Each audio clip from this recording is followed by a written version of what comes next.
Welcome to Hannah's Heart. So Hannah, she's just one of the women who did struggle with infertility in the Bible. No matter who we are, we can be inspired by the fact that Hannah took her pain to God, and God heard her and was with her. So when she was praying at the temple, she had been weeping and not eating, and her lips were moving, but her eyes were closed, and the priest was like, "Hey, why are you drunk at the temple?" It can become an obsession when you want wanting a child so deeply. and desiring that baby and to be a mama. Every holiday, every Mother's Day. This is not a show that's going to promise you a certain outcome, but this is a show that says, however God answers your cry, we know that He's enough. Hey, I'm Ann, and if you're watching, you can see Kendra's not here with us today. She is visiting some family out of town today, but normally she's here with me to host. But she is not today, so I'm going to tell y'all thank you for coming and watching Hannah's Heart or listening, however you're getting to hear the show. Thank you for being here once again. You can always find us on Facebook, Instagram, YouTube, and the AFA app. And you can always email us at hannahsheart@afa.net. If you are watching, though, you can see I have a friend here. Her name is Amanda, and we've known each other for a while. We haven't been friends, which we'll get into that later, for a long time. But she does super special work here in our community for lots and lots of kiddos. And so that is how I met you when we first became foster parents, 2018. You're a licensed, tell us your initials. So I'm an LCSW, a licensed clinician social worker. Okay, licensed clinician social worker. So she does all kinds of therapies with kiddos. You also do adults. I do. Okay. And you have helped 3 kiddos that we've had in our home. Wow. And my now adopted son just graduated last week. So we love Miss Amanda, and she has been super, super good for our kiddos and for us, because you're there for parents too, for sure. Foster parents, grandparents, bio parents, whatever your status looks like with your kiddos. So. So tell us a little bit about why you're here today, because you're not necessarily here for your job. Right. That's just how we made the connection. We did. So today is really about mine and my husband Jay's journey of infertility, which was quite long. Yeah, it was. So that's the main reason of being here, just being able to share our story and hope that it gives other people hope. As the days go by. Oh, I really think it will, because if you're watching, this is a spoiler alert, I guess, but if you can see, she has a baby bump. Yes. And so she is expecting. And so for anyone who is still currently struggling with infertility, once you hear her story, I feel like there's no way except to be inspired and just filled with hope for your own story. Whether that's the Lord answering your prayers through a biological child, an adopted child, a foster child. Absolutely. All of our families look so different. And I know your family looks a lot different than what you imagined would. You probably would imagine this baby bump being here years ago. Yes, a long time ago. Yeah. So tell us, how did you and Jay first meet? So we actually worked together, and I say in my former life, before I went to grad school, and I just actually moved back to Mississippi. I worked for the North American Mission Board for a few years after I graduated from college, and came back to Mississippi very reluctantly, but that's what the Lord had told me to do. I did not want to, because my dad wasn't in good health, but I felt like the Lord had told me to come back, so I did, and just took the first job that I could just to have a job, because then the plan was to leave a few months later and go to seminary and some other things that I was not planning on staying in the United States. Anyways, so I just took a random job as a receptionist at a car dealer, and that's where I met my husband. Okay, I did not know that. Yeah, and he immediately would not leave me alone.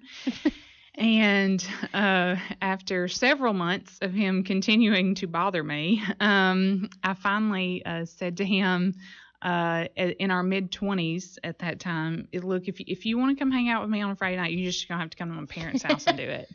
And he was like, okay. I'll come to your parents' house. And he did. He came to my parents' house. Again, we're in our mid-20s. And that night we played games with my parents, which started it all from that point forward. I think that's a good guy if he's willing to do that on y'all's first He did date. that, yeah, he did that, and we did that for several months. Pretty much every Friday and Saturday night, we played games with my parents. When did you get interested? So it was probably a few months later before I was finally like, okay, he's nice. He's sticking around. Yeah, and my family loved him, which was fine. And I was like, okay. And so, yeah, and he really is one of the biggest blessings that God has ever blessed me. I was going to say, I've never met Jay, but you have spoken so highly of him. He really is amazing. Really and truly. And that was our courtship was very interesting for a while. My dad passed away about 9 months after we had started dating, and so our game times ended, but we dated for 3 years before we got married. Okay. And which we were older. I was 28 and he was right at 30 when we got married. And so, but we met at work. Oh, we met at work. That's funny that 28 and 30 is older to get married. Yeah. Well, both of our parents got married pretty young. My parents were married at 15, and my mom was 15, and my dad was 18 when they married. And, okay. Yeah, that's and his young. Parents were real young teenagers too, so we felt like 28 and 30 was kind of old. That's very young. Yeah. So when did y'all have the kid talk? Like before you got married? Yeah, we did. We both knew that we would like to have kids at some point. But when we got married, I was starting grad school 3 weeks later. And so we knew that was not something we were going to immediately start on. And it never crossed our minds that we would not be able to get pregnant. Like that was never something that we talked about or that we were concerned with. It was never a thing. We were just like, okay, let's get through grad school. Let's pay for grad school. Because I worked a full-time job, and I went to grad school, and I did internships. And God bless my husband, on Saturday mornings we would get up and I would sit down with my coffee and my computer and begin writing papers and doing homework. And he's whizzing around me with the vacuum cleaner and he did all of our housework. I didn't even know how to operate our washing machine. When I graduated from grad school, we had gotten a new washer and dryer in the process. And I remember going in there one day, like after I was done, I was like, okay, I can do some laundry. And I was like, I don't know how to operate this thing. Like, what do I do with this? That's too funny. And so it just really wasn't in the forefront of our minds until, okay, let's get through grad school, and then we'll start working on that. Gotcha. So you were how old whenever, I guess do you say trying whenever you started talking about? I was 31 when I got finished with grad school. And, when I say we started actively trying, it was really that we did absolutely nothing to prevent it, right? Yeah. It wasn't something where I was tracking ovulation and taking pregnancy tests. None of that even crossed our mind. It was just like, okay, we can just get pregnant, right? That's usually what you think. Yeah, it was just, you just take it. And so after the first year went by, we were like, okay, well, we can get pregnant, and not a big deal. Like we still were not concerned with it. Really probably didn't start thinking like, is this really gonna happen till I was probably 34. Like the first 3 years we were just like, oh, it's fine. Okay. It's okay, we're fine, it's not a big deal, we'll get pregnant. And then it was fine, like one day we were like, I wonder if something's wrong. Right? I wonder what's going on here. Is this normal? Do people usually go through it this long without getting pregnant? Because we did not have a family history of of infertility and things like that. So we were just not in that headspace, I guess, of worrying about the naivety and like the very innocence of it all before it happened. Very. And what was funny is my doctor, my OB, every year would, have this conversation with me, and I'd be like, yes, okay, it's fine. And he was always like, okay. And he would, he was always like, now, Amanda, that once you get to a certain age and it gets harder and these other risks go up. And I'm like, yeah, yeah, okay. And then I was that age, and I was like, oh, okay. So, well, I mean, what do we do? What do we do about it, right? What are our options? What do we think through? So, we started going through, some testing to see what we could figure out, and if there was something specific that was going on that they could figure out. And so we started that process, and there was nothing that was obvious. Yeah, that showed up. Sometimes that's harder than a diagnosis. Oh, for sure. Yeah, it's the just not knowing. Why? Yeah. Then. Yeah, and I came to the conclusion pretty quick that well, apparently God just didn't want us to have a kid right now. That was just my okay, well, that's that. And so we never got to the point where we stopped trying, but I have come to realize since that time that I feel like I realized that I don't think that I responded to the infertility the same way that a lot of women do. Yeah. Yeah.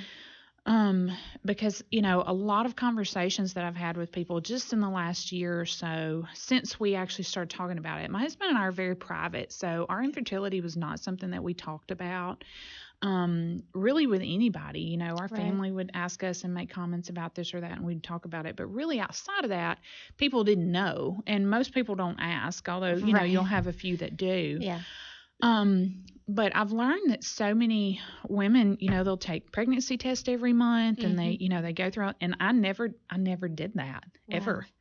It never even crossed my mind to buy a pregnancy test. You're like, I'm not pregnant. It was just like, I'm not pregnant. And when I am, I'll know it, and then I'll buy one. So. Yeah, you don't hear a lot of those stories. Yeah. Usually it's like, as soon as I, thought Yeah. And so, and I was really, like clockwork, and that, I didn't have nothing was a guess for me. I knew when everything was going to happen, and I did track, my ovulation and different things like that. But it was like, okay, well, this is happening, and, I'm not late, and there's no reason to, wonder. So yeah. And so I just didn't. Wow. Do you feel like that was like the Lord protecting your heart, maybe? Or I honestly, yes, Ann. And I said to my Sunday school class the other day as we were talking, that, and I can't say this for my husband, but I can say for me, in my private prayers with the Lord, I do not remember ever specifically asking him to give us a child. Oh, wow. My prayer was consistently, God, if this is your will, then give us a child. And if it's not, then you let us see how else we're supposed to use our time and our talent and our resources and all these ways that he had blessed us, right? Wow. And so we just continued on with life as usual. I've been overseas several times on mission trips, and led mission trips for my church, and directed VBS and kids camp and all these different things that I'm not going to do this summer, right? Obviously. And so it was one of those things where it was just like this consistent prayer of, God, we don't know. I don't know what your plan is. And if you want us to have a child, I felt like he put that desire in our heart. Right. And I wasn't really sure why that was there if he wasn't going to give us a child. But at the same time, it was just, the prayer was just, what we want your will to be done, whatever that is. So I don't remember ever actually point blank saying, God, please give me a kid.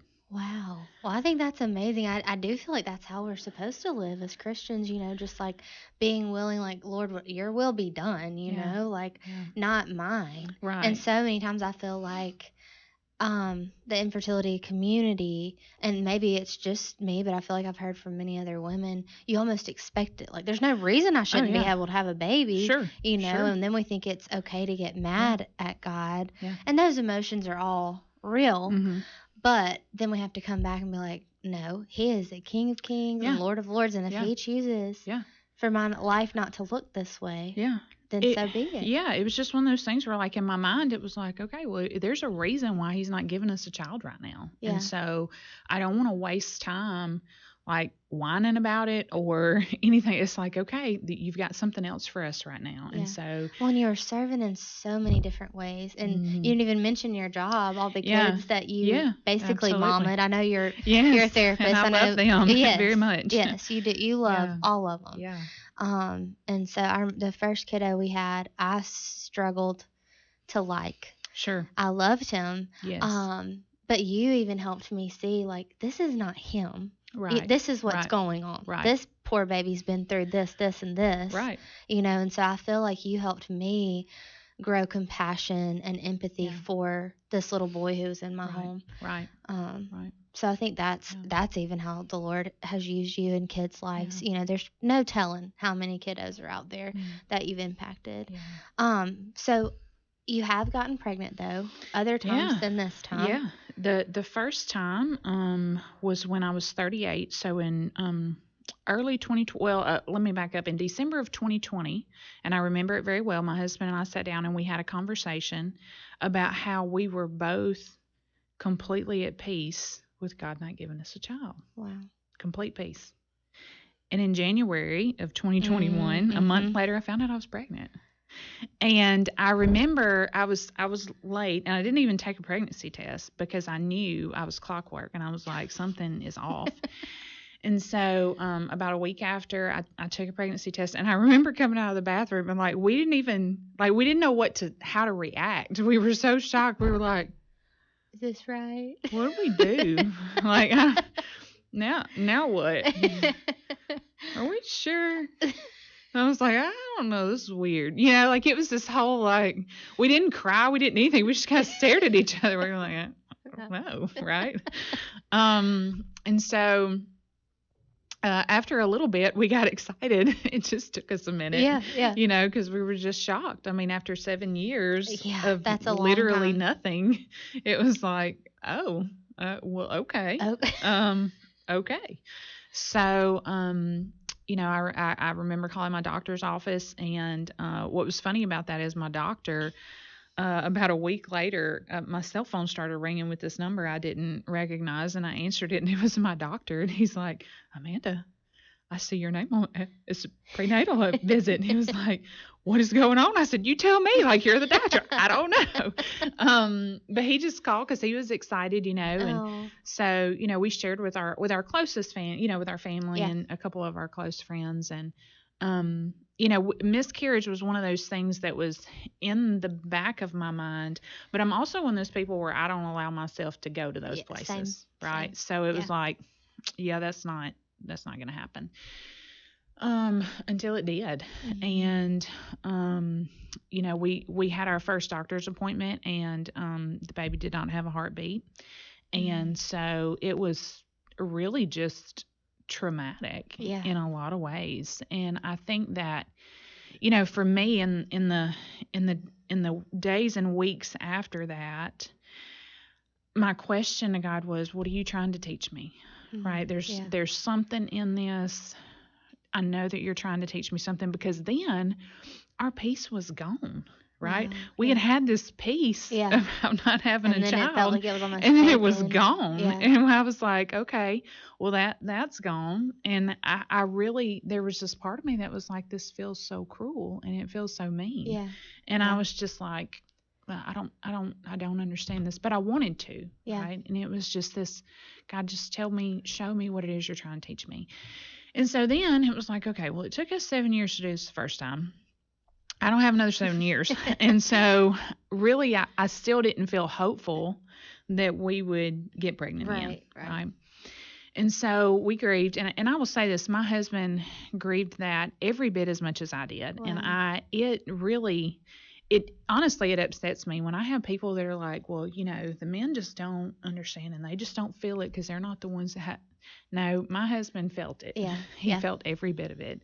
And he went through his own emotions and, his own set of things trying to work through that with it. And so we rocked on and just really didn't think I'd get pregnant again. And so a year later, in March of last year, I got pregnant again. And so we were like, okay, but we went into it much more cautiously, optimistic, but cautious. And we lost that baby as well. And the prayer was the same. God, what are you trying to take?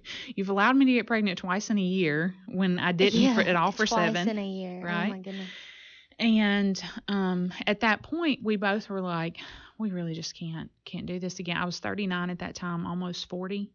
And we had always said from the beginning, we're going to keep rocking on this until I turn 40. I remember you saying that. Okay.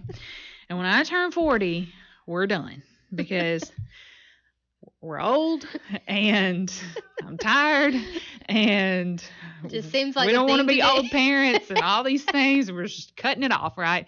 And, all the risks go up after that, after For that sure. age and all this stuff. And so we had that second miscarriage and I went to my doctor. I was there probably 2 weeks before I turned 40. And I said, okay, doc, we've had this discussion before. I'm about to be 40. We've had these 2 miscarriages, obviously, we ain't gonna have a kid. And so we're done. And he's like, okay. And he told me, he said, I respect your decision, Amanda. He said, I want nothing more to be able to hand you a baby one day, but I respect your decision. He said, but what are you going to do? What do you want to do to prevent pregnancy? What are you doing right now to prevent pregnancy? And I said, nothing. And he said, well, then you're still trying. And I said, okay. And because we were not settled with just Not. being done. And I was like, well, it's fine, And then, so 3 months after I turned 40, I'm pregnant again. And I was like, okay. And here we are now at 38 weeks pregnant with this little chubby cheek girl, that we could not be more thankful or more excited about.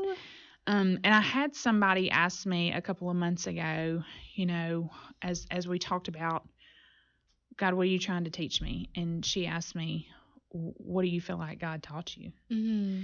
And I said, the one thing that he taught me was that in the midst of all of that, if he never did another thing for me, he had already done enough. Oh, wow. Man. If And he that was never did another thing for me, he had already done enough. Yep.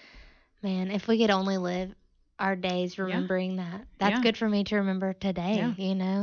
Mm-hmm. So how do you feel like that affected this pregnancy?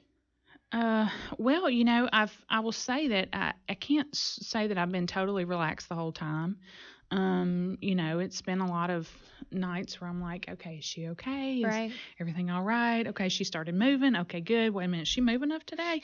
And so there has been that. But then at the same time, there's just still that trust that, okay, you've got it. And I say to myself all the time, Isaiah 26:3, you keep him in perfect peace whose mind is stayed on you because he trusts you. That's right? Yeah. And so as long as he's the focus and as long as we don't lose focus off of him, then you continue to have that faith and you continue to trust him with it every day. That's right. right. That's So- right. So whenever you're thinking about what advice would you have for someone who is still struggling to get pregnant? Well, I would say that, it can't always be your focus, right? That's not, yes, you do what you can do, but at the same time, you've got to be able to trust that God's got a plan for it. Yeah. Yeah. And that whatever that is what's best. It may not be what we want. Right. But even in the midst of that, we can still praise him because it's still what he wants. That's and what right. he wants is going to be perfect. That's right. I have to always remember too, through pregnancy, through adoption, all the things, is that he loves each of these babies more than I ever could. Absolutely. And it's crazy to even think that because I'm like, Yeah. I love them the most. But Yeah, if yeah. I love them as much as I do, Yeah. and think about how much the Lord loves them, we can't even fathom. No. But yeah, I was talking to a girl the other day, and she's currently struggling with infertility, and I did tell her, I was like, I literally, which I know all of our stories are so different. Sure.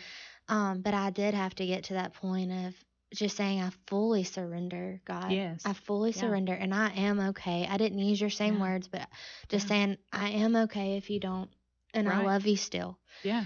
And then a few months later, I was pregnant. Yeah. Now, I'm not saying if you say that today, Yeah. the Lord's going to, bam, you're Yeah. pregnant in a few Yeah. months. Yeah. But I do believe he requires that heart surrender Yeah.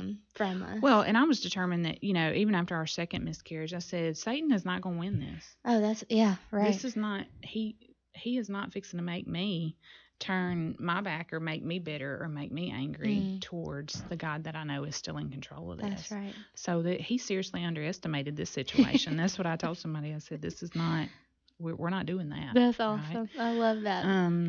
So yeah, I agree with you. It's just trust. Gotta have it. Well, that's awesome. Well, thank you so much, Amanda. Would you say during this time y'all's relationship even got closer through infertility? Yes, it really did in so many ways. I love that. Yeah, and like I said, I really have an incredible husband. Can't say any kind of complaint against him. He's wonderful, and he's super excited about being a dad. Yeah, I'm sure he's gonna rock the world being a daddy. Yes, she's gonna be a daddy's girl because he'll make sure of it, I'm sure. I love it. Well, thank you for listening in today, and I just pray that you reach out to us if you need anything. If you were encouraged by Amanda's story, please share it, and we just thank you for listening in to Hannah's Heart. You can find us at afa.net or Facebook or Instagram if you need us.